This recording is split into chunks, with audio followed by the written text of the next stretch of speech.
Okay, student, நம்ம அந்த லெசனை கண்டினியூ பண்ணுவோம். Actually, now we are discussing about the exception to the law of demand. Now, we are going to continue the subtopic called a reason for exceptional demand curve.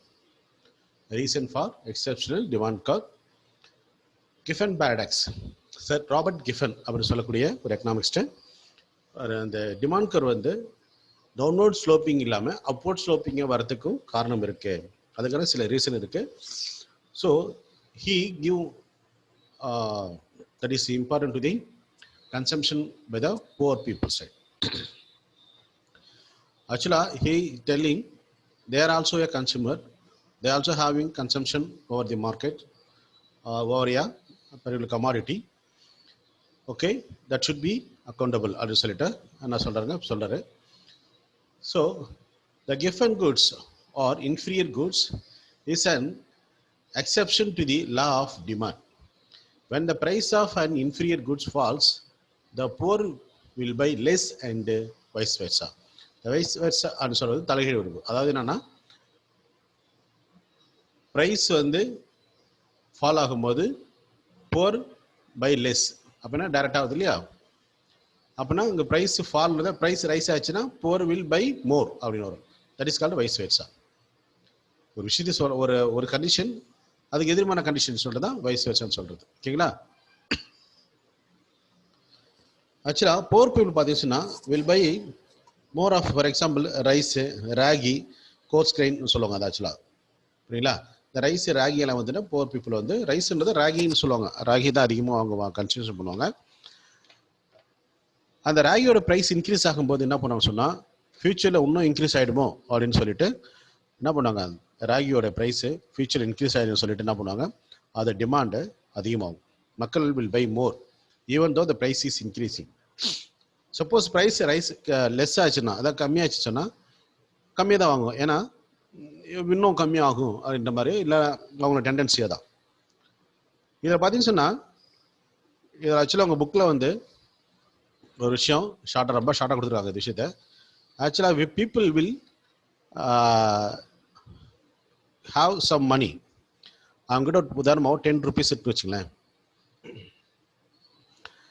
they spend that 10 rupees on basic goods, maybe ragi and rise சொல்லலாம். ஆக்சுவலாக அவங்க வந்து 2 kg of ragi வாங்கிட்டு maybe 1 kg of rice வாங்குறாங்கன்னு வச்சுங்களேன். அப்போ வந்து 10 rupees வந்து maybe 8 rupees வந்து பார்த்தீங்கன்னு சொன்னால் they spend on ragi and 2 rupees spend on rice வச்சுக்கோங்க. இது ஒரு சிச்சுவேஷன், நல்லா கவனிங்க. ஃபார் எக்ஸாம்பிள் இப்போது ராகியோட ப்ரைஸ் இன்க்ரீஸ் ஆகுது. அப்போ என்ன பண்ணணும்னு சொன்னால் தே will by spend more they will spend more on ragi. அப்போ என்னன்னு சொன்னால் அதே அமௌண்ட்டை வாங்கினாலும் கூட அந்த 2 rupees அவங்க இந்த ரைஸுக்கு ஸ்பெண்ட் பண்ணாலும் இல்லையா, அந்த 2 rupees வந்து என்ன பண்ணுவாங்க 1 rupees அதுலேருந்து எடுத்து they will compensating the price of ragi. So இதுதான் வந்துன்னா basic logic theory. People will buy மோர்னா வாட் ஹேப்பன், அவங்க வந்து பார்த்தீங்கன்னா அந்த அவங்களுக்கு வந்து 2 kg of ragi 1 kg of ரைஸ்ன்றது அவங்களுக்கு தேவை ரெகுலராக, அவங்க ரெகுலராக கன்சியூம் பண்ணிட்டு இருக்கு. இப்போ ராகியோட ப்ரைஸ் இன்க்ரீஸ் ஆகும்போது என்ன சொன்னால் அப்போ ரைஸோட ப்ரைஸ் மேபி குறையலாம் இல்லைங்களா? அப்போ என்னன்னு சொன்னால் ராகி வந்து இன்க்ரீஸ் அப்போ அந்த ப்ரைஸ் இன்க்ரீஸ் எந்தாலும் இன்க்ரீஸ் ஆகும். அந்த ப்ரைஸை வந்து ரைஸில் எடுத்து ராகியில் போட்டு ராகி அதிகமாகிட்டு ரைஸ் பர்ச்சேஸை குறைச்சிக்குவாங்க. அப்போ ஈக்குவலாக உங்களுக்கு 3 கிலோ வர மாதிரி பார்த்துப்பாங்க. புரியுன்னு நினைக்கிறேன் இல்லைங்களா? That's all. ஏன்னா அவங்க இருக்கிற பணம் அவ்வளோதான், 10 rupees இருக்குது. ப்ரைஸ் இன்க்ரீஸ் ஆகும்போது எந்த ப்ரைஸ் இன்க்ரீஸ் ஆகுது அதிகமாகிட்டு குறையிறதுல வந்து என்ன பண்ணுவாங்க, எந்த ப்ரைஸ் சேஞ்சஸ் இல்லையோ அந்த ப்ரைஸ்லேருந்து பணத்தை எடுத்து போட்டு செலவு பண்ணுவாங்க. இதுதான் இந்த லாவோடைய பேசிக். ஸோ இதுலேருந்து என்ன புரியுதுன்னா poor people will buy more even the price of the commodity will rise and will buy even the price of the commodities will fall. புரியுங்களா? That's all. This is called a paradox.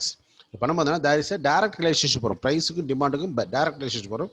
ஆனால் law of demand என்ன சொல்லுது? Inverse relation சொல்லுது. புரியுதுங்களா? That's all. Next பார்க்கலாம். Veblen effect R demonstration எஃபெக்ட்னு சொல்லுவாங்க. இது ஒரு வகையான வெப்லன் அப்படின்னு சொல்றது ஒரு எக்கனாமிஸ்ட் பேர். டிமான்ஸ்ட்ரேஷன் எஃபெக்ட்னு சொல்றது அதில் வெப்லன் எஃபெக்ட் ஆர் அப்படி சொல்லலாம்னு சொல்றாங்க. Veblen has explained the expressional demand curve through his doctrine of conspicuous consumption. Rich people buy certain goods because it gives social distinction or prestige. For example, diamonds. இப்போ மேலே நம்ம வந்து கிஃபன் paradox பார்த்தோம். இதில் sir Robert கிஃபன் வந்து example எடுத்துக்கிறது poor people. What's poor people? Poor அப்படின்னா poor பீப்புள்னு அர்த்தம். வெப்லன் எஃபெக்ட் பார்த்துன்னு சொன்னால் இது வந்து இவர் எக்ஸாம்பிள் எடுத்து எக்ஸ்பிளைன் பண்ணி தர பார்த்தீங்கன்னா ரிச் பீப்புள்.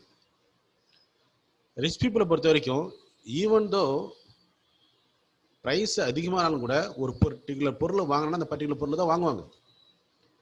ஸோ அந்த பொருள் விட்டு இறங்கி வந்துச்சுன்னா அது அவங்களோட சோஷியல் ப்ரெஸ்டேஜ் அப்படின்னு நினைப்பாங்க. அவங்க சமூகத்தில் அவங்களுக்கு வந்து அது இழுக்கு, அவங்க வந்து அவங்க தகுதிக்கே அதை வாங்கக்கூடாது அப்படின்னு நினைப்பாங்க.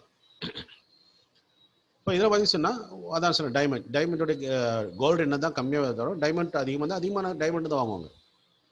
அப்போ டிமாண்ட் கர் பார்த்தீங்கன்னா இதுவும் அப்வர்ட் ஸ்லோப்பிங். அப்போ நார்மல் டிமாண்ட் கர் இல்லாமல் எக்ஸப்ஷன் டிமாண்ட் கர் தான் வரும். இப்போ சோஷியல் ப்ரெஸ்டீஜுக்கோசரம் people will spend more money. So this is also one of the exceptional case. That is reason for exceptional demand curve. புரியுதுங்களா சொல்றது? ஸோ கண்டிப்பாக இந்த ரெண்டு கிஃபன் பேரடாக்ஸ் வந்து இல்லை வெப்லன் எஃபெக்ட் கண்டிப்பாக ரெண்டு கொஸ்டின்லேருந்து எதனா ஒரு 2 மார்க் கொஸ்டின் கேட்கறது வாய்ப்பு இருக்கு. நெக்ஸ்ட் இது ரெண்டு மட்டும் இல்லாமல் அந்த எக்ஸப்ஷன் கேஸுக்கு இன்னொரு விஷயம் இருக்கு. தட் இஸ் இக்னோரன்ஸ், மக்களுடைய அறியாமை. Sometimes the quality of the commodity is judged by its price. Okay, அதான் ஒரு பொருளுடைய விலை வந்து நான் என்ன சொல்றேன்னா குவாலிட்டி அந்த பொருளோட விலையை பொறுத்து இருக்கு. ஃபார் எக்ஸாம்பிள் இப்போ நம்ம இந்த சைனா மொபைல் வாங்குறோம், சீப்பாக தான் கிடைக்குது அது, பட் அதை யாரும் வாங்குறது கிடையாது இல்லை அதிகமாக. ரைட்டு, ஒரு நல்ல பிராண்டட் கம்பெனி மொபைல் வந்து நல்ல காஸ்ட்லியாக இருந்தாங்கன்னா அதுதான் வாங்குவாங்க. இது வந்து பார்த்தீங்கன்னா இது வந்து டைரக்டாக ஒரு இதில் ரீசன் இருந்தாலும் கூட, பட் பீப்புள் ஒரு மித்து, அவங்களுக்குள்ள ஒரு கற்பனை இது விஷயம் இருக்கும். எந்த பொருள் அதிகமான விலைக்கு விற்குதோ அது ரொம்ப காஸ்ட்லியாக இருக்கும் போல, ரொம்ப காஸ்ட்லியாக இருக்கும் போல. சீப்பாக இருக்கிற பொருளுக்கு ஐயோ அது காஸ்ட்லியாக இருக்காது, ரொம்ப கம்மி அப்படின்னு சொல்லிட்டு சீப்பாக விற்கிற பொருள் வாங்க மாட்டாங்க, கம்மியாக தான் வாங்குவோம். ஒரு எக்ஸாம்பிள் சொல்லட்டுமா? இப்போ ஒரு நல்ல ஒரு ரிச் பீப்புள் ஒரு காரில் வராரு வச்சுங்க, ஒரு காஃபி ஷாப் போகிறாரு, 5 ஸ்டாரோ 3 ஸ்டார் காஃபி ஷாப் போகிறாரு. சாப்பிட்டுட்டு பில்லு பேரர் வைக்கிறாரு. என்ன பில்லுக்குதோ அப்படியே நோ பார்கெயின் வச்சுட்டு வந்துடுவார். At the same person while reach to the local markets, இந்த உழவர் சந்தை வரான்னு வச்சுங்களேன், அங்கே வந்து ஒரு கீரை வச்சு நிற்பாங்க, இல்லை ஒரு வெஜிடபிள்ஸோ ஏதோ லைக் தட் வச்சு நிற்பாங்க. அங்கே அந்த கார் எடுத்துகிட்டு வந்து அங்கே பார்கெயின் பண்ணுவார் பயங்கரமாக. 10 rupees, இன்னும் நீங்கள் 15 rupees சொல்லுங்க, 10 rupees சொல்கிறீங்க, இது ஜஸ்ட் ஒரு சாதாரண விஷயம், இது விருப்பம் சொல்லிட்டு பயங்கரமாக பார்கெயின் பண்ணிட்டு என்ன பண்ணுவார், கம்மியான வேலைக்கு கேட்க எக்ஸப்ட் பண்ணுவார். அவரை பொறுத்த வரைக்கும் கம்மியான இடம் அது விற்கும், அந்த மார்க்கெட்டு ப்ளஸ் அந்த லொக்காலிட்டி எந்த இடத்துல விற்கிறாங்க, யார் பர்சன் செல்லர், அவங்களுடைய குவாலிட்டியை பொறுத்து என்ன பண்ணுறாரு, கம்மியான விலைக்கு தான் அதை வாங்கணும் அப்படின்னு முடிவு பண்ணுறோம். இதை பார்த்தீங்கன்னா இது வந்து ப்ராக்டிக்கலாக எல்லாமே சரி விஷயம் தான். ஸோ அதுதாங்க, அது ஒரு அறியாமை, அது இக்னரன்ஸ் அப்படின்னு நம்ம வந்து அந்த டாட்டில் படிக்கிறோம். இங்கே பாருங்க, அதான் sir, sometime the quality of the commodity is judged by its price. புரியுங்களா? ஒரு பொருளுடைய தரம் என்பது அந்த பொருளுடைய விலை அடிப்படையை வைத்து முடிவு செய்வதுதான். கன்சூமர் திங்ஸ் தட்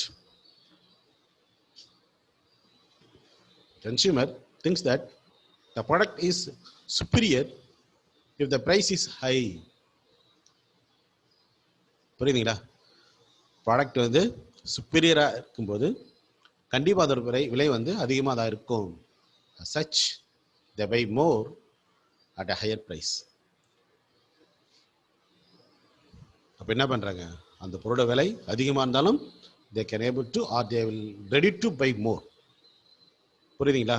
ஸோ இது ஒரு சோஷியலில் இருக்கிற ஒரு விஷயம், சொசைட்டியில் இருக்கிற ஒரு விஷயம் தான், நம்ம பார்க்குறது அன்றாட பார்க்குற விஷயம் தான். அது மாதிரி காஃபி ஷாப் லோக்கல் ஷாப்பில் பார்த்தோம்னா 10 rupees or 15 rupees per cup of coffee. But same coffee, the quantity, maybe they said quality சொல்லலாம் sometimes. Some consumer ready to give more than 100 rupees. Both are consumer, both people consuming name of the commodities coffee. But where they buy?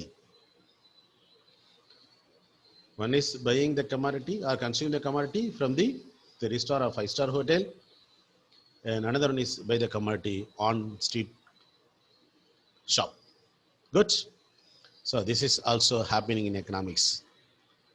So we discussed these things under the topic ignorance. That is exceptional, reason for exception of demand curve. Next we're going to see the interesting topic that is called speculative effect. So this is demand curve, there is exceptional demand curve.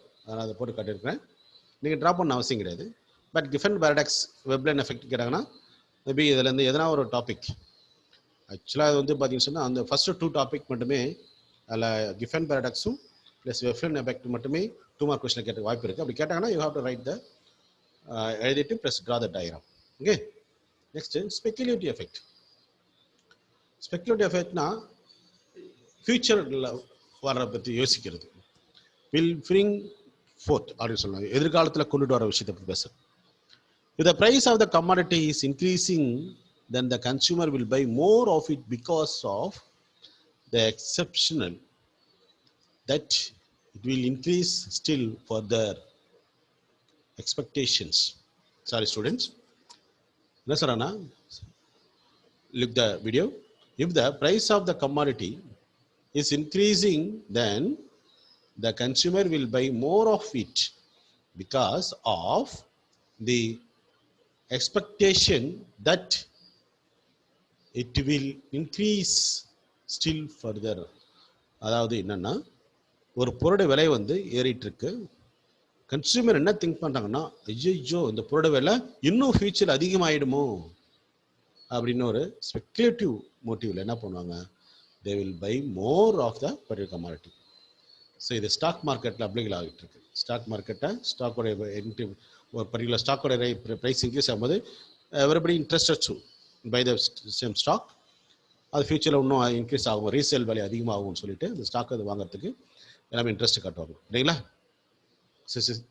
This is also one of the reason. Last one is the fear of shortage. உதாரணமாக war unusual period சொல்லலாம். For example இப்போ கூட நம்ம lockdown வந்துச்சுங்க, corona lockdown. Corona லாக்டவுனில் பீப்புளாக பொதுவாக மக்கள்கிட்ட இருந்த ஒரு விஷயம் சொன்னால், people thought there will be shortage for basic goods. ஏன்னா transports are completely stop, transport கம்ப்ளீட்டாக கிடையாது, அதனால் அவைலபிலிட்டி ஆஃப் குட்ஸ் கண்டிப்பாக ரெடியூஸ் ஆகிடும். ஸோ நம்ம இப்பயே ப்ரிகாஷனராக நம்ம பர்ச்சேஸ் பண்ணி வச்சுக்கிறது நல்லது. நான் சொல்கிறது புரியுங்களா? இப்போ கொரோனா டைமில் தேவையான அரிசி, பருப்பு, ஆயில், பேசிக் நீட்ஸ், ஈவன் அதாவது மெடிசன்ஸ் இம்பார்ட்டன்ட் மெடிசன்ஸு, பட் இல்லை சார் இந்த மாதிரி சில பேசிக் ஃபியூச்சருக்கு தேவையானது, ஃபியூச்சரில் ப்ராப்ளம் வந்தால் சால்வ் பண்ணுற அளவுக்கு சில பொருட்களை வாங்கி வச்சுக்கிற அளவுக்கு பீப்புள் ப்ரிப்பேர் ஆகிட்டாங்க.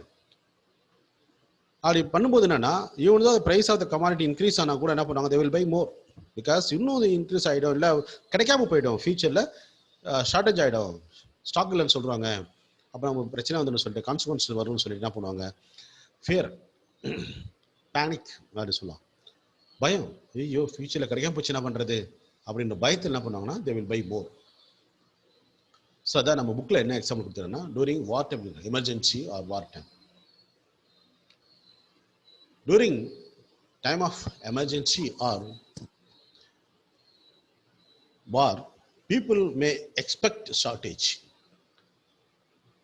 Now, so மக்கள் என்ன ஆகிடும், மக்கள் வந்து ஐயோ எதிர்காலத்தை பத்தாம போயிடுமே அப்படின்னு சொல்லிட்டு. ஏன்னா வார டைம்ல பார்த்துச்சுன்னா ப்ராடக்ட்ஸ் அந்த இருக்காது. ஸோ பீப்புள் என்ன பண்ணாங்கன்னா, ஸோ கமாடிட்டி ஸோ பை மோர், அந்த மக்கள் என்ன பண்ணாங்க, பொருட்களை அதிகமாக வாங்கி வச்சுக்கிறதுக்கு முயற்சி பண்ணுறாங்க. புரியுங்களா? Okay, these are the 5 points we discussed under the what heading, that is a reason for exceptional demand curve. Okay, with that I conclude the class, that is today class. Purposely I stopped the lecture with some topics because that will give you a complicated knowledge for you. ஒரு குறிப்பிட்ட விஷயத்தில் discuss பண்ணிட்டு நான் முடிச்சுக்கிறேன். ஏன்னா கண்டினியூஷனாக போயிட்டே இருந்துச்சுன்னு சொன்னால் அதை வந்து ப்ரொலாங் வந்து சில விஷயங்கள் வந்து நீங்கள் வந்து கண்டினியூ பண்ணும்போது கன்ஃபியூஷன் வரது வாய்ப்பு இருக்குது. ஏன்னா such a critical topic is there. ஆனால் ஒவ்வொரு டாப்பிக்கை நான் ஒவ்வொரு வீடியோவை நான் கொடுக்குறேன் உங்களுக்கு. I hope this will help you to understand properly. Okay, my dear students, I stop the today class.